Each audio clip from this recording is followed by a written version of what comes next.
Hello and welcome to the Backtracking episode proper for Delain. We start with the band's debut album, Lucidity. Released in 2006, it will come out through Roadrunner Records and be produced by Martin Westerholt and Oliver Phillips. Now, I've sort of already covered the background behind this album in my very brief history video, but I never got the chance to go in depth on who's on the album proper. Now, it is true that Lucidity only had 2 members at the time before Martin started to take the project more seriously, but there's several session and guest musicians on this thing that help out too, with Sharon Den fucking Adele even appearing on the track No Compliance. The album itself starts with the song Sever, and it's clear from that alone that this project definitely has Westerholt's stamp all over it. This band is a symphonic-leaning metal band, and they've got a lovely gothic layer to their sound too that matches well with it all. What may not match so well is something that may sound strange, but bear with me. As people know, I do try to find the oldest version of an album, but Lucidity has a 10-year anniversary edition, so I don't know which version of the album that I heard for this entry, and it could have been a mixture of both, to be honest. That can create a disconnect in terms of the production and the instrumentation, and it may not sound as clean in some situations as it would in others. That being said, the album itself is not bad, and the band, in quotation marks, do quite a lot to save it. It's structured well enough too, and its lyrics about addiction, abuse and loneliness fitting well with the album's bleak symphonic atmosphere just really ring out. My favourite song goes to The Gathering.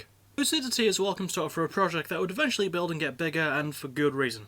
Next is the band's second album, April Rain. Released in 2009, it would come out through the same label as Last Time and be produced by the same people as Last Time too. So after Lucidity, Martin Westerholt made the conscious decision to actually turn the band into, an actual band, and in the time between albums they formed a proper lineup. Martin and Charlotte would be joined by guitarist Ronald Lander, bassist Rob Van Der Loo, and drummer Sander Zoa. The album starts with the title track, and one thing worth noting from that alone is that the album already feels a bit more stripped down, despite the fact that Delain, again, actually had a proper lineup for this album. There are some guest musicians, most notably cellist Maria and in Nightwish's Marco Hietala, who was also on their debut, the latter of whom does vocals on the tracks Control the Storm and the closing song Nothing Left. One thing that I like that, even though there is an extra 3 people on this album, it doesn't feel like too much of a deviation from their debut, which I think was the right call. It gives the new members time to get used to Delain's particular brand of symphonic metal, a genre which has a fair bit of both in this album. It's put together cleanly, and the production is arguably a good reason for that, with nothing overtaking or feeling rushed in any case. That helps with the album's pacing too, filling its runtime quite nicely, and the instruments don't go as hard as Last Time, but they do still feel at home now that there's official members playing them. And there's again some nice lyrics about being betrayed, religious disbelief and heartbreak, with a loose concept sort of keeping it all together. My favourite song goes to Go Away. April Rain is a pretty good sequel, the band are hitting their groove with it, and it feels more fleshed out and realised this time around too, so yeah, it's nice that Martin put a bit more effort into it this time. Next is the band's third album, We Are the Others. Released in 2012, it would come out through CNR and Roadrunner in the Netherlands and Sensory in the US,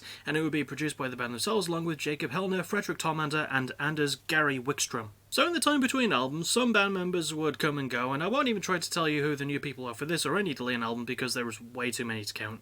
That aside, they were pretty busy with the promotion of April Rain, making appearances at Wacken Open Air and Sonosphere before returning to the studio. They would show 3 new songs titled Manson, Get the Devil Out of Me, and Milk and Honey, and this album would start with the first of those under the new title of Mother Machine. And pretty much all those things that needed ironing out on April Rain were ironed out really nicely here. It starts with some of the band's heaviest work, and it's a pace that's kept and mixed up well throughout the album's length. And it's bolstered by some pretty good production, giving everyone on the album a chance to show their chops as well, and it's backed up by really good instrumental work, solid riffs, and great vocals too. One unique thing is that a lot of the lyrics drew pretty strongly from the Sophie Lancaster case, using that very real circumstance to talk about things like conformity, identity, bullying and sadness, and considering how resonant that still is today, that is quite the thing. And if you don't know what the Sophie Lancaster case is, look it up. My favourite song goes to Babylon. We Are the Others has a strong central theme built up with good lyrics, and that in turn is backed by great production, a cohesive core sound loop, and amazing work rate from everyone. Next is the band's 4th album, The Human Contradiction. Released in 2014, it would be the band's first album through Napalm Records, and it was produced by Martin Westerholt. So the band got to do a lot of touring for We Are the Others, and they released a compilation album titled Interludes in 2013 too, which was just a mishmash of covers and new versions of the band's older songs, hence why I'm not covering it for this episode. The Human Contradiction, the actual album I'm talking about right now, begins with the song Here Come the Vultures, and to be honest, yeah, the Delain sound is pretty well established by this stage, so this doesn't feel like a lot of new stuff is being tried. If I may be completely honest, this album is pretty much a cleaner version of their last album, but it just has more guest stars. Said guest stars are Marco Hietala, again, along with Margot, Littlewhite Glues and George Oostthwick of the band Mayan. I mean, yeah, the album is a symphonic metal album with some good gothic influences peppered along it that help its measured pacing. It's got good performances, with the band all sounding really good on their instruments, Charlotte turning in a lovely vocal performance, and Martin just being a really good producer and keyboard player as well. The album is also a bit shorter than We Are the Others, but still sort of carries on the album's themes of being different and bullying, and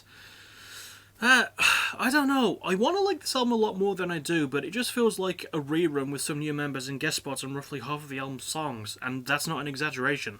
My favourite song goes to Army of Dolls. The Human Contradiction is a familiar retread, but since I like this style anyway, it's not a bad set of steps to retrace. I just wish that they'd done a bit more with it as all. Next is the band's fifth album, Moonbathers, released in 2016 and come out through the same label and be produced by the same guy.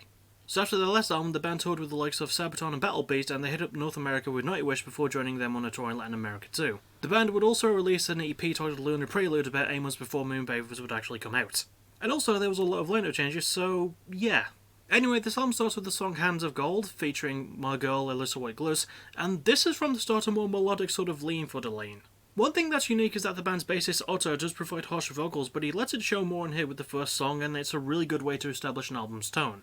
Despite that, this album isn't as super heavy as that previous sentence would have you believe. At the same time, it drops a fair bit of the symphonic lilts as well, with some orchestration here and there, but a lot of the focus is on the crunchier, faster-paced riff work. And the band members, whoever the hell they were at the time, all put in a lot of passion into what they're doing, with great vocals from Charlotte and good instrumental work from everyone in general. The lyrics have a theme of death, which surprised even Charlotte herself. I mean, she didn't even realise until after she finished writing them, and some of the songs on here take inspiration from things like DC Comics' The Sandman and Oscar Wilde's The Ballad of Reading Gaol.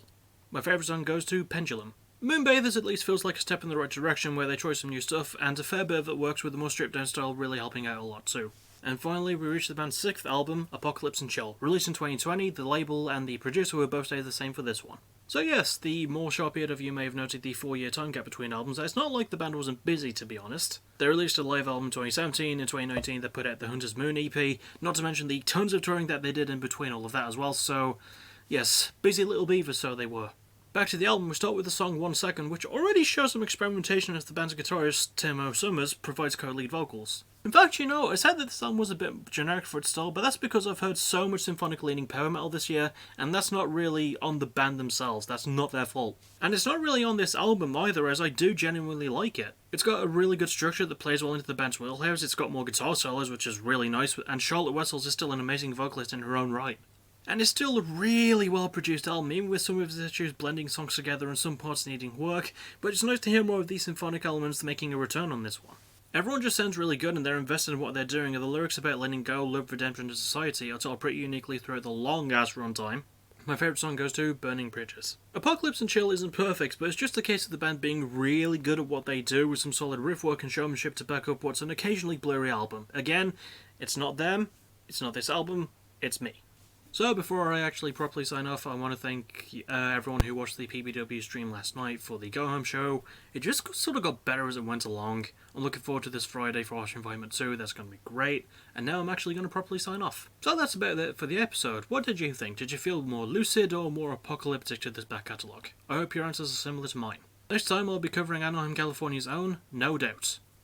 No, that's the name of the band. Their name is No Doubt. You may have heard of them, probably. I'll see you all then, and as always, thank you for watching. You're awesome. Bye-bye.